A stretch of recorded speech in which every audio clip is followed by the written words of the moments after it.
Order. I shall not repeat. Order.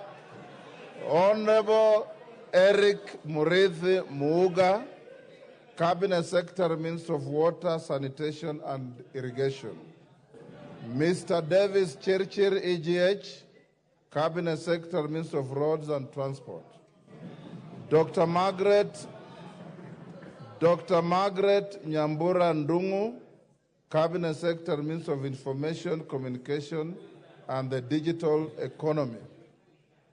In view of the foregoing and pursuant to the provisions of Section 8 of the Public Appointments, order, honorable members. Order.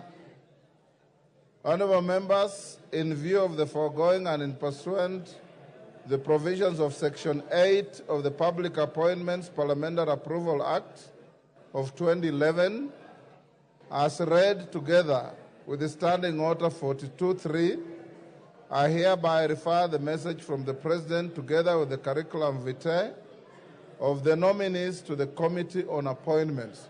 Order, honorable members. Order. Order, honorable members. Can we listen to the communication?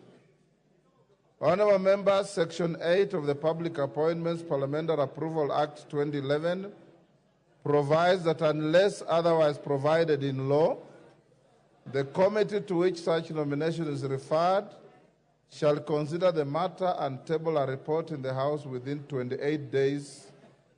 It is therefore imperative that the Committee on Appointments immediately commences the process of consideration of the nominees. The Committee on Appointments is expected to immediately notify the nominees and the general public, commence the necessary approval hearings, and table its report in the House soonest to enable the House to consider the nominees within the stipulated timelines. I thank you.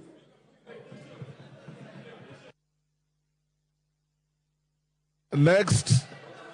No. Hakuna. Order.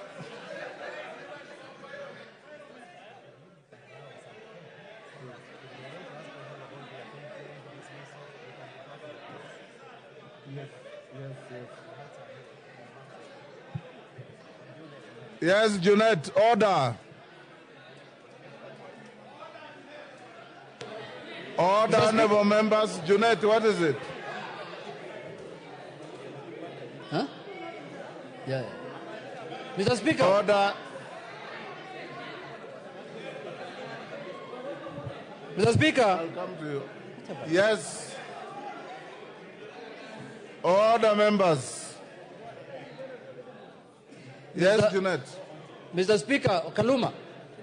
Mr. Speaker, they normally say in Parliament, what you communicate is what is communicated and that is what is final. But I'm not sure whether this list is the same one, Mr. Speaker. We cannot change your records in Parliament, but we are really in doubt whether this is the real one. But we shall wait. Mr. Speaker, having said that, Mr. Speaker, I want to speak on this matter and say this. Mr. Speaker, this time and this period in Parliament, Mr. Speaker, I want to tell members, my colleagues, that vetting of this CSS is not going to be business as usual. This time, Mr. Speaker, and this time, Mr. Speaker, I repeat for the third time, if somebody is not suitable, if somebody is not capable, if somebody doesn't have the capacity, we are going to throw him out, Mr. Speaker. We must do justice to Kenyans, Mr. Speaker, and we must do our work properly this time, Mr. Speaker. Mr. Speaker, I participated in the vetting of the last CSS, Mr. Speaker. We know what people told us in that vetting, and we know there are people who have come back. If your records of net worth is not colluding or is not balancing, Mr. Speaker, just know we will throw you out of the window, not even the door. Mr. Speaker, the responsibility of making sure who is suitable and who meets the requirement of becoming a CS is vested in this House, Mr. Speaker. through the Parliamentary Approval Act. Honorable Speaker, Junet, I'm finishing, Mr. Speaker. you are a member of the vetting committee. Mr. Speaker, I'm concluding, Mr. Speaker. Mr. Speaker, it is this House that is going to make sure, it is this House that is going to make sure, Mr. Speaker, Kenyans get value for their money.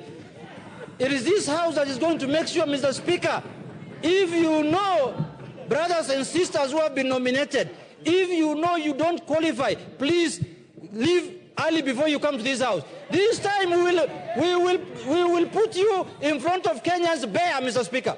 Bare. Naked bare, Mr. Speaker. Mr. Speaker, Kenyans are tired. And Kenyans are saying that they don't mind anybody becoming a CS. They want to have CSs in offices, but they want to have the right people who are qualified, Mr. Speaker. And we are going to do our constitutional mandate, Mr. Speaker, to make sure, especially for those who are in offices before and who have been brought back, you will see what we are going to do to you people, Mr. Speaker. With those few remarks, Mr. Speaker, I am prepared for the vetting committee to kutana na hiyo watu mundu kumundu. Mundu kumundu. Mundu kumundu. Thank you. Yes, Kamket. Remember, honorable members, we don't debate communication such as this. Yes, Kamket. Thank you, Mr. Speaker. Mr. Speaker, while what you've read could be contradictory to what we heard the President announce, well, I would like you, Mr. Speaker, to confirm, indeed, that what you've read is actually what was communicated by the head of state. Number two, Mr. Speaker, I have heard the Honorable Junet threatening those cabinet nominees.